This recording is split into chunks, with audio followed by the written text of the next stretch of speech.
Hello students, I am Nidhi Bhatt, your science teacher. Today we will continue chapter number 9, that is heredity and evolution. In previous part, we have discussed about relationship between classification and evolution. Classification meaning grouping of organisms on the basis of their similarities, and it is directly related to evolution. More similarities present in two species, more closely they related, and they have some common ancestor. Then we discuss about homologous and analogous organs. Homologous organs are organs which same in basic structural plan and origin but different in function. For example, four limbs of human and birds, birds के जो wings हैं वो उनके four limbs से ही बने और जो हमारे हैंड है वो भी फोर लिम्स से ही बने, ओरिजिन सेम है लेकिन फंक्शन डिफरेंट है. Then we discuss about analogous organ meaning organs that have different basic structural plan and origin but same function. For example, wings of insect and bird, function is same, flight, but origin is different. Then we discuss about what is fossils. These are remains or relics of dead organisms on the past. Then we discuss what is the importance of fossils. By the study of fossils, we can understand evolutionary relationship. Then we discuss some example like Archaeopteryx, which have some features of reptiles and birds. So it is connecting link between reptiles and birds. Then we discuss some method of calculating age of fossils. One is carbon dating method and second by the deepness of fossil. जितना ज़्यादा deep में हमें कोई fossil मिलेगा हम उसकी as का idea लगा सकते हैं. ये सब हमने प्रीवियस वीडियो में स्टडी किया था. Today we will start part number 6, that is stages of evolution and human evolution. So let's start student.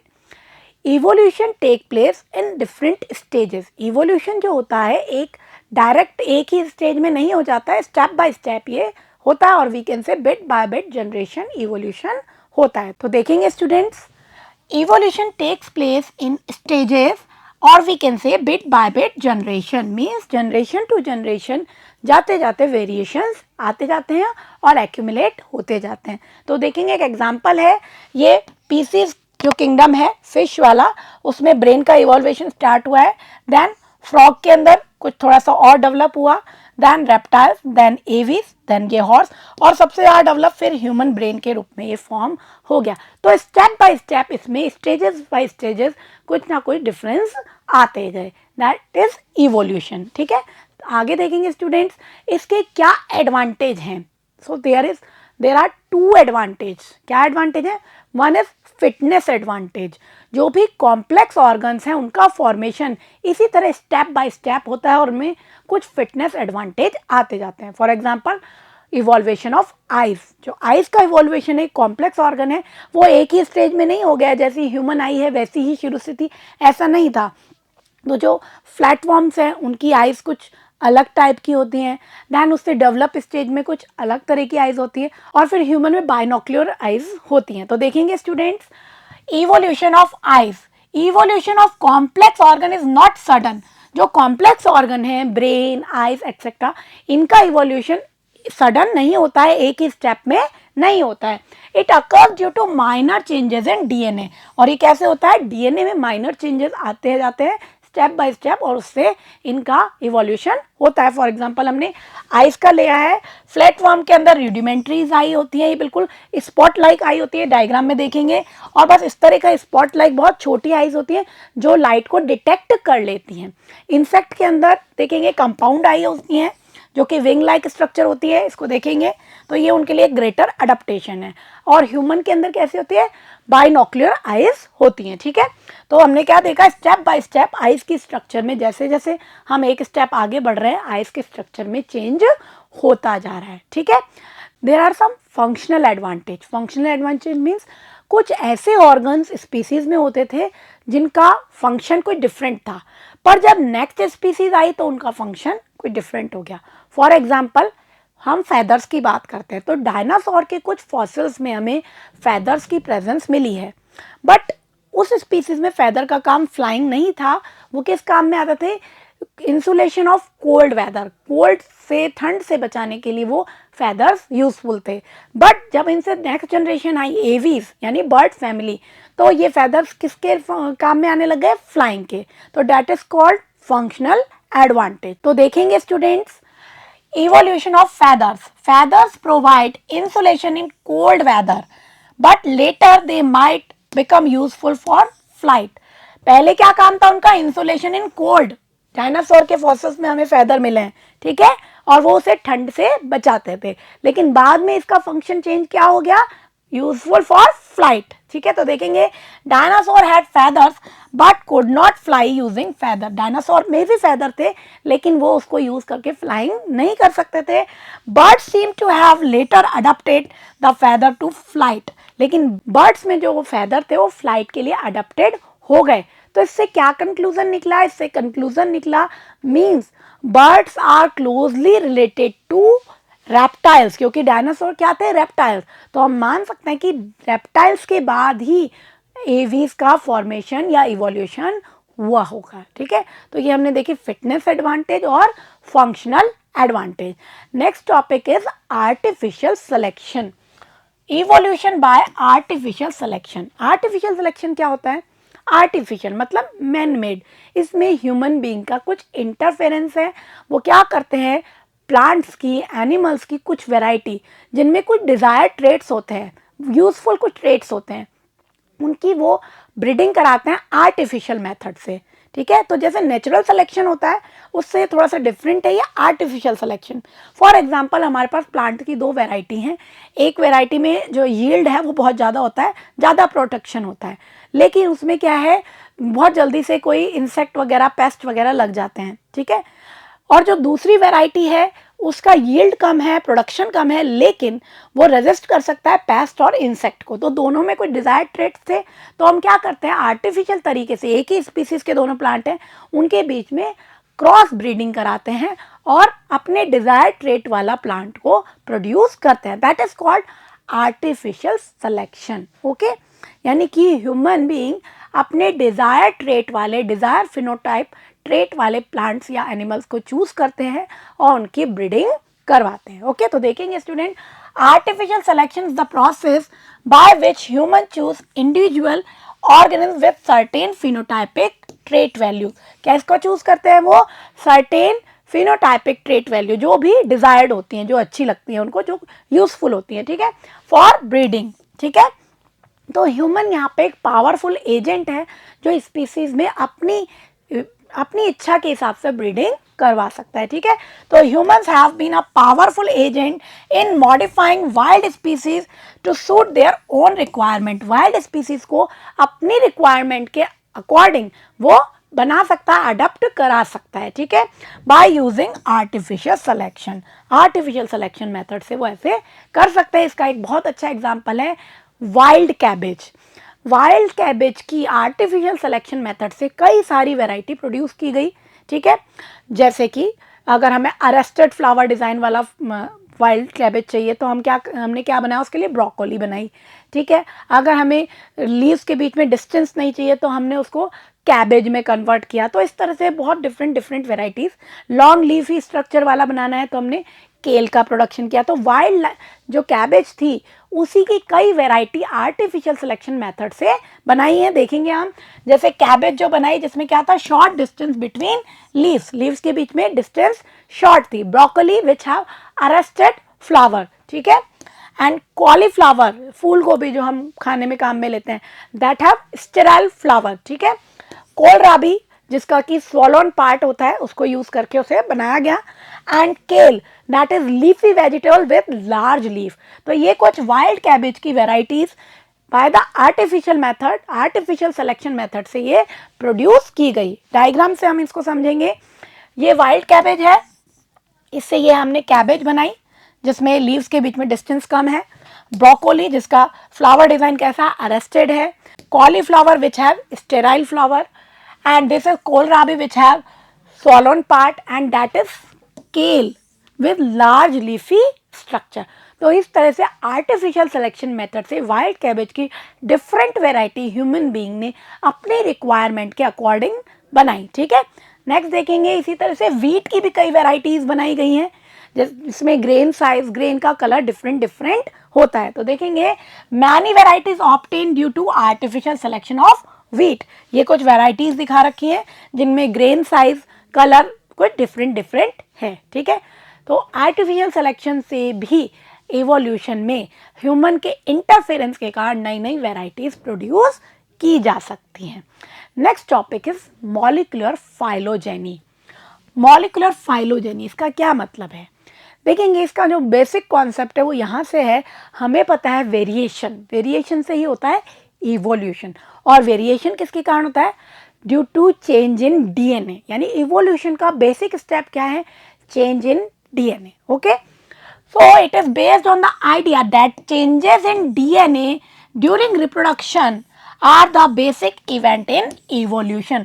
Evolution के अंदर बेसिक इवेंट क्या है? Change in DNA. तो अगर हमें दो स्पीसीज हैं, उनके डीएनए को हम कंपेयर करें कि इसमें कितना ज़्यादा डिफरेंस है, और वो डिफरेंस पीछे के बैकवर्ड हम जाकर के स्टेप बाय स्टेप देखें कि वो डिफरेंस कहाँ से आया था, तो हम इवोल्यूशनरी रिलेशनशिप को समझ सकते हैं। जितना ज़्यादा डिस्टेंस या जितना ज़्यादा डिफरेंस होगा डीएनए की स्ट्रक्चर में, हम कह सकते हैं वो स्पीसीज एक दूसरे से उतनी ही दूर है, ठीक है। तो यही इस मॉलिक्यूलर फाइलोजेनी का बेसिक कॉन्सेप्ट है। देखेंगे organism which are most distantly related, वो ऑर्गेनिज्म जो सबसे डिस्टेंटली रिलेटेड है, यानी बहुत कम सिमिलैरिटीज हैं, मीन्स उनके डीएनए में भी उतना ज़्यादा डिफरेंस होगा और उतने ही ज़्यादा वेरिएशन एक्यूमुलेट हुए होंगे, ठीक है। Will accumulated greater differences in their DNA, ठीक है। तो डीएनए को कंपेयर करके स्पीसीज का इवोल्यूशनरी रिलेशनशिप को पहचानना ही क्या है? Molecular phylogeny, okay student. तो ये हमारा एक टॉपिक था। Next is very important topic, that is evolution should not be equated with progress. हम सोचते हैं इवोल्यूशन का मतलब प्रोग्रेस है, ठीक है। जैसे हमने बीटल के एग्जाम्पल में देखा था कि रेड बीटल में ग्रीन बीटल अराइज हुई, और क्योंकि उसको अडेप्टेशन मिल गया, सर्वाइवल एडवांटेज मिल गया, तो वो नई स्पीसीज बन गई और रेड स्पीसीज खत्म हो गई। तो ऐसा ज़रूरी नहीं है कि हर केस में ऐसा ही हो कि नई स्पीसीज बनेगी तो पुरानी खत्म हो जाएगी। ऐसा हर केस में पॉसिबल नहीं है। मतलब ये एक लाइन टू लाइन चलने वाला प्रोसेस नहीं है, इसमें ब्रांचिंग होती है। हो सकता है नई स्पीसीज भी बने और पुरानी भी रहे। इसीलिए आज भी अर्थ पे हमने जो पुरानी स्पीसीज हैं, बैक्टीरिया से लेकर प्रोकैरियोटिक, वो भी ऑर्गेनिज्म आज लाइफ पे सस्टेन करते हैं। दैट मीन ये एक लाइन टू लाइन चलने वाला प्रोसेस नहीं है, ठीक है। तो देखेंगे student, there are multiple branches possible at each and every stage of evolution process. यानी कि ब्रांचेस निकलती हैं, जैसे एक स्पीसीज है उससे ब्रांच होकर के कई सारे डिफरेंट पॉसिबल स्टेजेस आ सकती हैं हर स्टेज पे, ठीक है। And a new species has emerge, और न्यू स्पीसीज इस तरह से बनती है।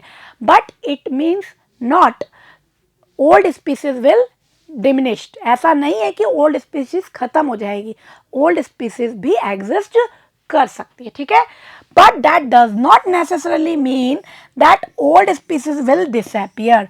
ओल्ड स्पीसीज डिसअपियर हो जाएगी नई स्पीसीज बनने से, ऐसा जरूरी नहीं होता एवोल्यूशन पे, ठीक है। जैसे कि हमने बीटल के केस में पढ़ा था, वो हो भी सकता है और कई बार ओल्ड स्पीसीज डिसअपियर नहीं भी हो सकती और कई बार डिसअपियर हो भी सकती है।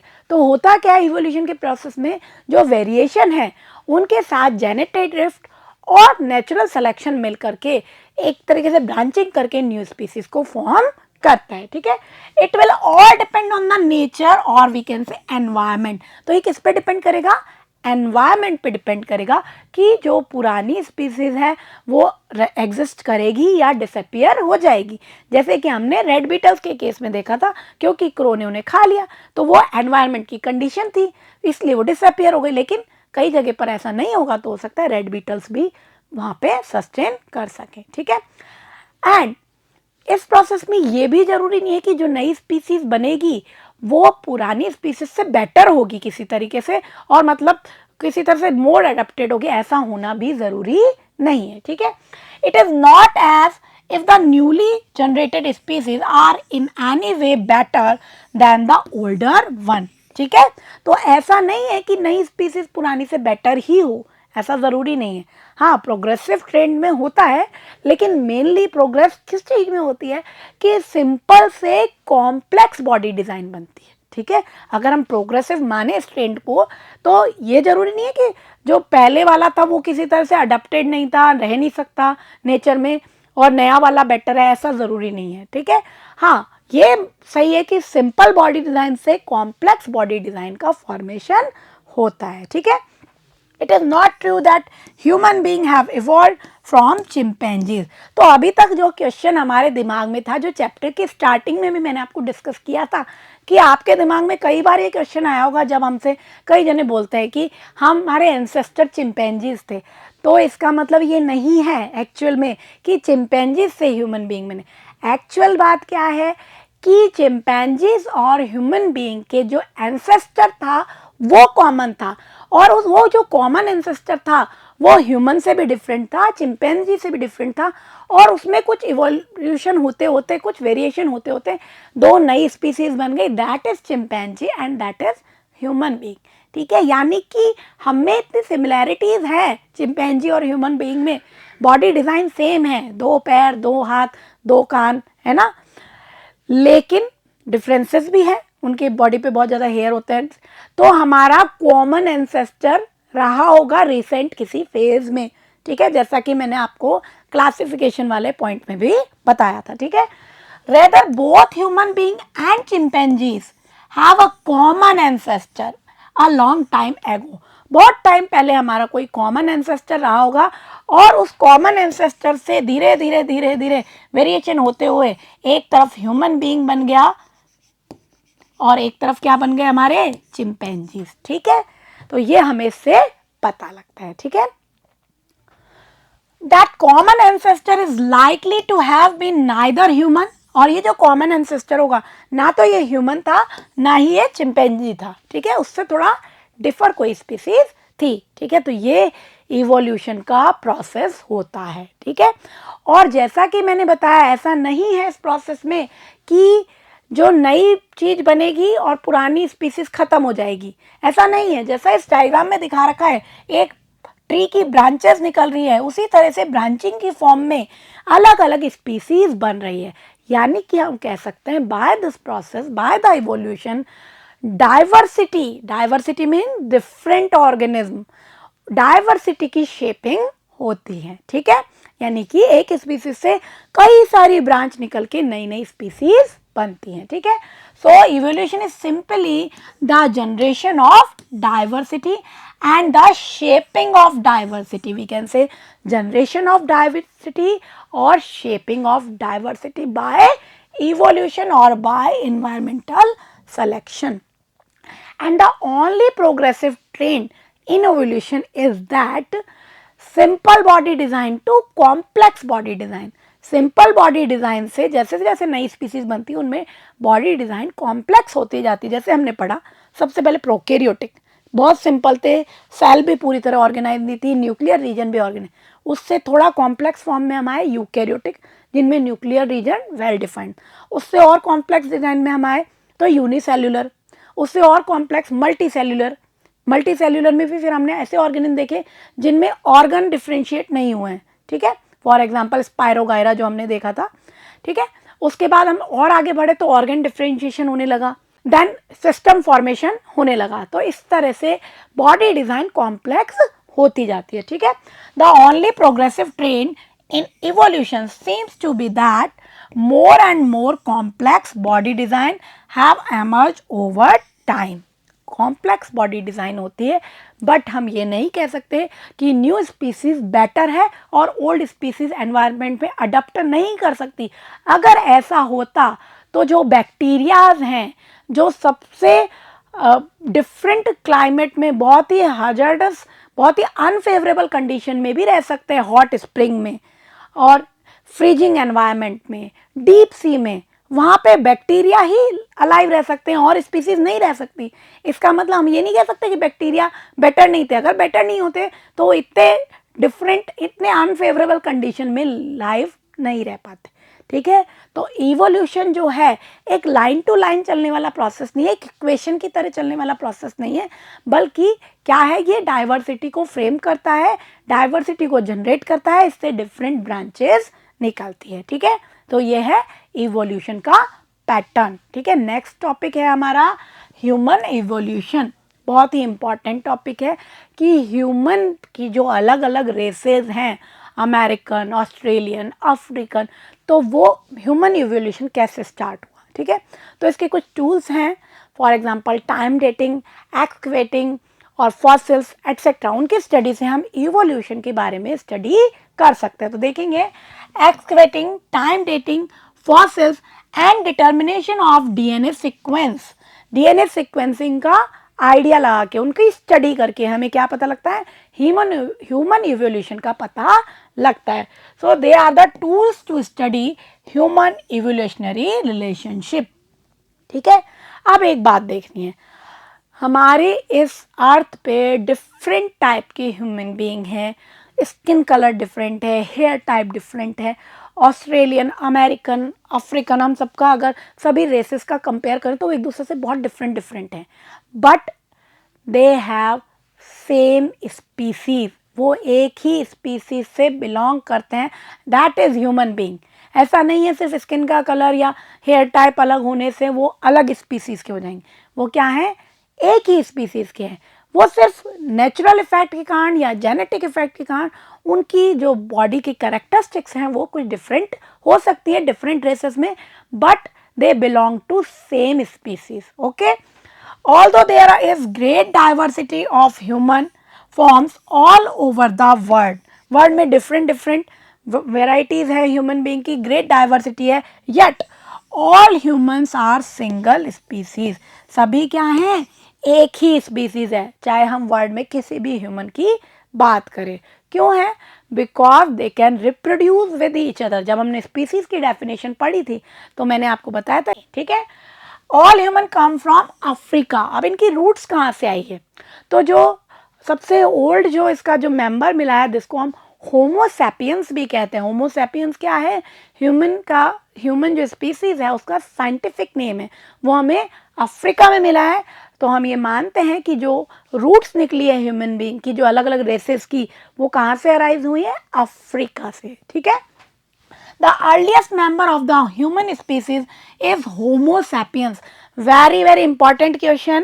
ये ह्यूमन बीइंग का साइंटिफिक नेम है, जैसे सभी स्पीसीज का साइंटिफिक नेम होता है ना, राइस को हम कहते हैं ओराइजा सटाइवा, तो ये जैसे आप साइंस में IUPAC पढ़ते हैं केमिस्ट्री में, वैसे ही यहाँ पे ये जो सिस्टम है, हर स्पीसीज का एक साइंटिफिक नेम है, तो हमें ह्यूमन बीइंग का याद रखना है। ठीक है, homo sapien can be trace there, तो उसकी ट्रेसिंग कहाँ हुई, सबसे पहले अफ्रीका में। इसलिए हम ये क्या मान के चलते हैं कि हमारे जो रूट्स है वो कहाँ से निकली है, अफ्रीका से।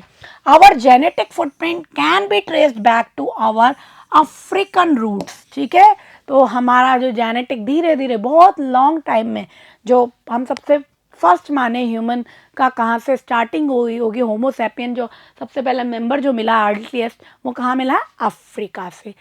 फिर वो ट्रैवल्ड करके धीरे धीरे अफ्रीका के पूरे कॉन्टिनेंट में स्प्रेड हुए, दैन उससे साउथ एशिया, वेस्ट एशिया, ऐसे सभी जगह पे स्प्रेड होते गए। तो देखेंगे student, the resident spread across the Africa and the migrant slowly spread across the planet from Africa to West Asia. Africa से वेस्ट एशिया गए, then to Central Asia, Eurasia, South Asia and East Asia. तो देखेंगे यहाँ पे different races दिखा रखी हैं human being की, जो दिखने में एक दूसरे से काफ़ी डिफरेंट है। ये अफ्रीकॉइड हैं, ये मंगोलियन है, अमेरिकन, ऑस्ट्रेलियन एंड कैस्क्वेडन।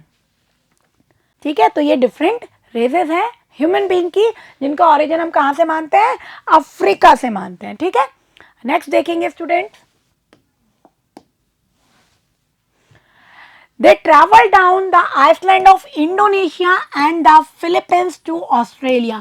उसके बाद ये कहाँ स्प्रेड हुए, Indonesia, Australia, Philippines etcetera, and cross the Bering land bridge to the Americas, और फिर कहाँ गए, अमेरिका तक। तो इस तरह से धीरे धीरे धीरे धीरे all over the world spread हो गए। और ये जो स्प्रेडिंग थी एक सिंगल लाइन में चली, ऐसा नहीं है, हो सकता है कुछ मेंबर्स जो थे वो वापस से अफ्रीका में भी आ गए हैं, ठीक है।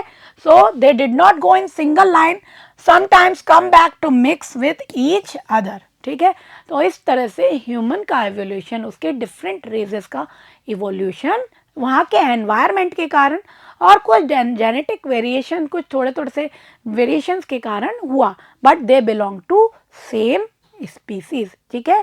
तो स्टूडेंट इस तरह से ये हमारा चैप्टर है जो फिनिश होता है। अब हम इससे कुछ रिलेटेड जो भी आज हमने पढ़ा उससे रिलेटेड कुछ क्वेश्चंस सॉल्व करेंगे। तो देखेंगे students, give an example of characteristic being used to determine how close two species are in evolutionary term. किसी करेक्टर का एग्जाम्पल लेके हमें समझाना है कि दो स्पीसीज एक दूसरे से बहुत क्लोज रही होंगी इवोल्यूशनरी टर्म्स में, तो हम करेक्टर के बेसिस पे कैसे समझा सकते हैं। तो स्टूडेंट इसका एग्जाम्पल हमने अभी लिया था फेदर्स। हमें डायनासोर्स के फॉसिल में फेदर्स मिले और वो उनके फ्लाइंग के काम में नहीं आते थे, उनको कोल्ड एनवायरनमेंट में सर्वाइव करने के लिए हेल्प करते थे, बट नेक्स्ट जो स्टेज आई उसमें वो फ्लाइंग के लिए अडॉप्ट हो गए। तो रेप्टाइल्स और एवीज एक दूसरे से क्लोजली रिलेटेड हैं, ये हमें किसके थ्रू पता लगा, फेदर्स के थ्रू, ठीक है। तो देखेंगे feather in some ancient reptile like dinosaur as fossils indicate. Fossil में हमें ये दिखा कि डायनासोर जो कि रेप्टाइल थे उनमें फेदर्स की प्रेजेंस थी। Evolve to provide insulation in cold weather, और वो उन्हें कोल्ड वेदर में इंसुलेशन देने का काम करते थे। However they can not fly, लेकिन वो उससे फ्लाई नहीं कर सकते थे। With this feather later on bird adapted the feathers to flight, लेकिन जब बर्ड्स में ये फेदर थे ये किसके लिए अडप्टेड हो गए, फ्लाइंग के लिए अडप्टेड हो गए। This means that birds are very closely related to reptile. और इस समय क्या पता लगा, बर्ड्स किससे रिलेटेड हैं, रेप्टाइल से, क्योंकि डायनासोर क्या था, reptile, dinosaur were reptiles. Okay, next question देखेंगे student, in evolutionary terms can we say which among bacteria, spider, fish and chimpanzee have a better body design, why और why not. तो student अभी हमने ये topic देखा था कि evolution को हम किसी प्रोग्रेसिव ट्रेंड से रिलेट नहीं कर सकते कि नेक्स्ट स्पीसीज पहली स्पीसीज से बेटर ही होगी। सिर्फ सिंपल बॉडी डिज़ाइन से कॉम्प्लेक्स बॉडी डिज़ाइन बनता है। तो हम ये नहीं कह सकते कि बैक्टीरिया, स्पाइडर, ह्यूमन, चिंपैंजी में से बेटर कौन है, ठीक है। तो देखेंगे student, evolution can not always be equated with progress और better body design. Evolution simply create more complex body design. जरूरी नहीं है बेटर बॉडी डिज़ाइन हो, कॉम्प्लेक्स बॉडी डिज़ाइन होता है, ठीक है। So this does not mean that simple body design are inefficient. तो हम ये नहीं कह सकते कि सिंपल बॉडी डिज़ाइन वाले जो ऑर्गेनिज्म है वो इनएफिशिएंट है लिविंग के लिए। अगर ऐसा होता तो जो बैक्टीरिया हैं जो किसी भी क्लाइमेट में, हॉट स्प्रिंग में, फ्रीजिंग एनवायरनमेंट में भी रह लेते हैं, वो नहीं रह पाते, ठीक है। For example, bacteria having a simple body design are still the most cosmopolitan organism, सभी जगह मिलता है, ठीक है। Found on earth, they can survive in hot spring, deep sea and even in freezing environment में भी ये सर्वाइव कर सकता है, ठीक है। इसलिए हम ये नहीं कह सकते कि फिश, चिंपैंजी या बैक्टीरिया, स्पाइडर में से कौन बेटर है, ठीक है। Next question is, why are human being who look so different from each other in term of size, color and looks said to belong to the same species। तो ये चीज़ हमने अभी डिस्कस की है कि लुक में, साइज में different दिखने वाले ह्यूमन बीइंग को हम एक ही स्पीसीज का क्यों मानते हैं, because they can reproduce with each other and produce fertile progeny. तो देखेंगे student, a species is a group of organisms that are capable of interbreeding or we can say reproducing to produce a fertile offspring। तो क्योंकि human being एक ही species है इसलिए वो एक दूसरे से इंटरब्रीडिंग करके, चाहे उनका कलर, साइज अलग अलग हो, वो एक फर्टाइल ऑफस्प्रिंग प्रोड्यूस कर सकते हैं। So they belong with same species. ठीक है, देखेंगे आगे। Skin colour, look and size are all variety of feature present in human being. ये क्या है, ह्यूमन बीइंग की वेराइटीज हैं, ठीक है। दीज फीचर आर जेनेटिक, ये फीचर जेनेटिक भी हो सकता है, but also environmentally controlled, environment का भी इफेक्ट पड़ता है। अफ्रीका का जो एनवायरमेंट है वो अमेरिका से बिल्कुल डिफरेंट है, इसलिए स्किन कलर में आपने देखा होगा अफ्रीकन का बहुत डार्क डार्क कलर होगा और अमेरिकन का बहुत कोल्ड क्लाइमेट है तो कलर बहुत वाइटिश हो जाता है।